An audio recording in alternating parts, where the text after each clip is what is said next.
right, let's get into today's problem. And if you're enjoying these geometry walkthroughs, go ahead and hit like, subscribe, and drop a comment below. It really helps this channel grow. So, here's what we're working with.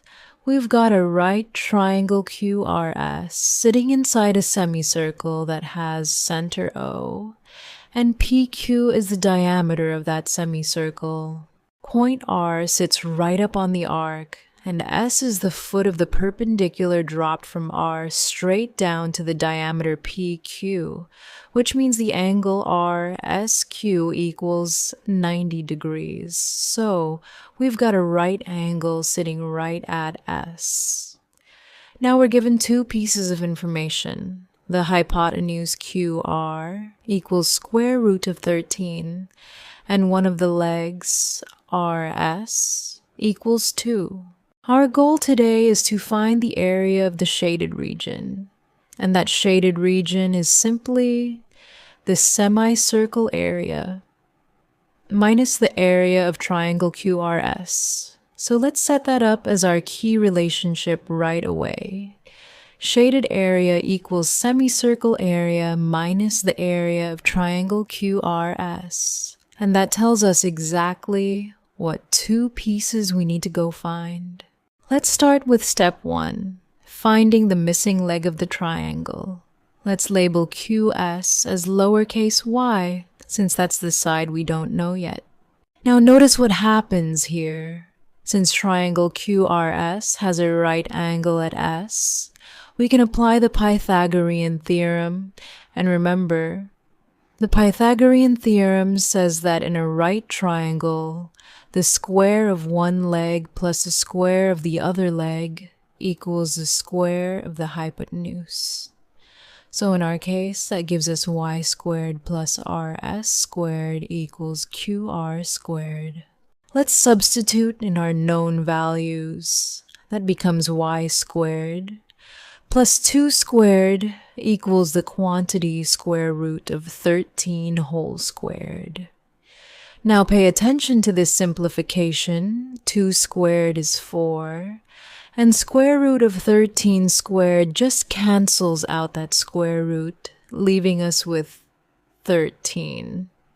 So now we have y squared plus 4 equals 13. From here, we subtract 4 from both sides, and that gives us y squared equals 9. Now we take the square root of both sides to undo that square, and square root of 9 is 3, so y equals 3. That means QS equals 3 units. Great, now we've got both legs of our triangle. Let's move to step 2 and find the area of triangle QRS. Remember, the area of a triangle formula is 1/2, multiplied by base multiplied by height. In our case, the base is QS, which is 3, and the height is RS, which is 2. So we get area equals 1/2 multiplied by 3 multiplied by 2. Multiplying 3 by 2 gives us 6, and 1/2 of 6 is 3. So the area of triangle QRS is 3 square units. Now here's where it gets interesting. Step 3, bringing in the radius. Let's say the radius of the semicircle is lowercase r, so the full diameter PQ equals 2 multiplied by r, or 2r. Since we already found that QS equals 3, the remaining piece of the diameter, which is PS, must be 2 r minus 3. Now let's move to step 4, and this is the clever part, using the intersecting chords theorem. The reason we can do this is because we're going to think outside the box for a moment and imagine completing the full circle around center O, not just the semicircle.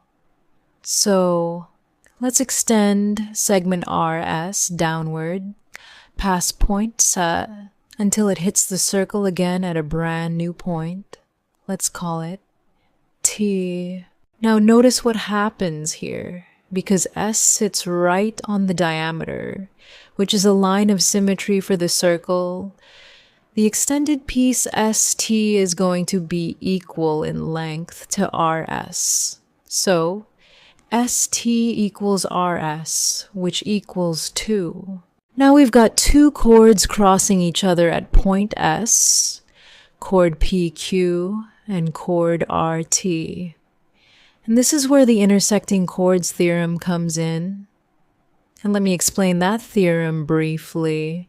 It says that when two chords intersect inside a circle, the product of the two segments of one chord equals the product of the two segments of the other chord.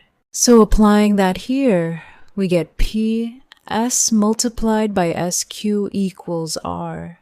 S multiplied by ST. Let's substitute in what we know. That gives us the quantity 2R minus 3 multiplied by 3 equals 2 multiplied by 2.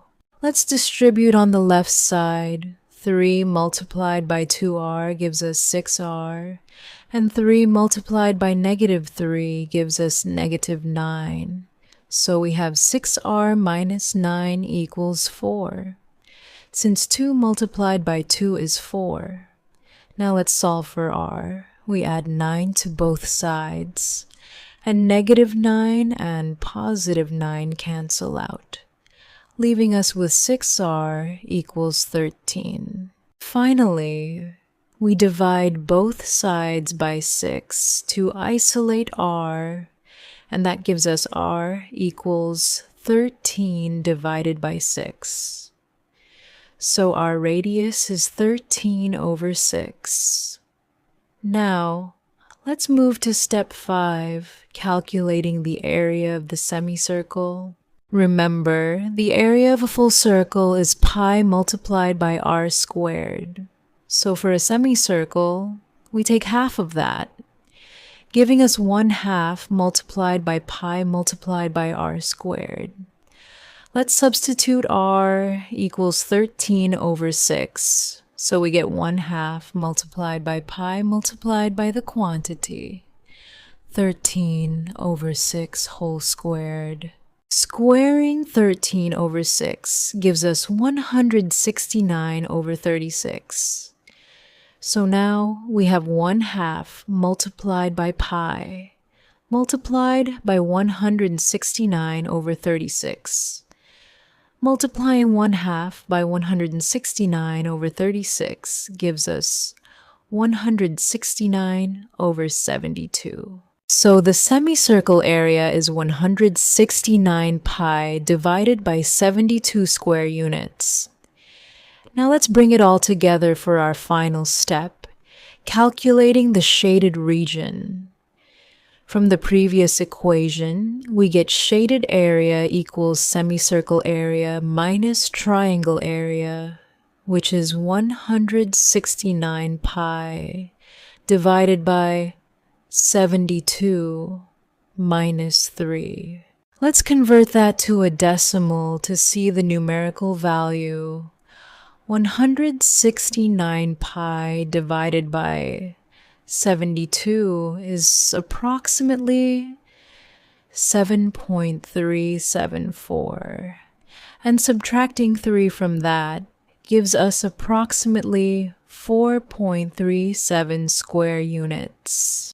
So there you have it. The shaded region works out to 169 pi over 72 minus 3, which is approximately 4.37 square units. And that's our final answer for today. If this walkthrough helped clear things up, don't forget to like this video, subscribe for more problems just like this one, and leave a comment letting me know what topic you'd like to see next.